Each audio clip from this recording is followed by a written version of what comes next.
আমিও ভালো আছি। এখানে দেখতে পাচ্ছেন, দেখেন লাউ, আমাদের গাছের লাউ। দেখেন এই দেখেন আমাদের গাছটা চালের উপরে, দেখেন উপরে আরো আছে।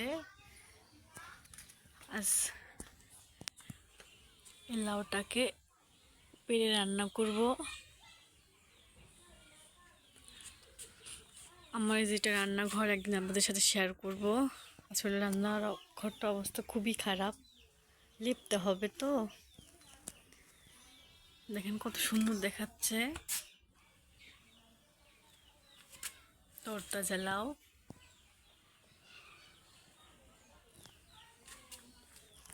কি তো লাউটা দেখি পারতে পারেন নাকি, না দাও দিয়ে কাটা লাগবে, বটি দিয়ে।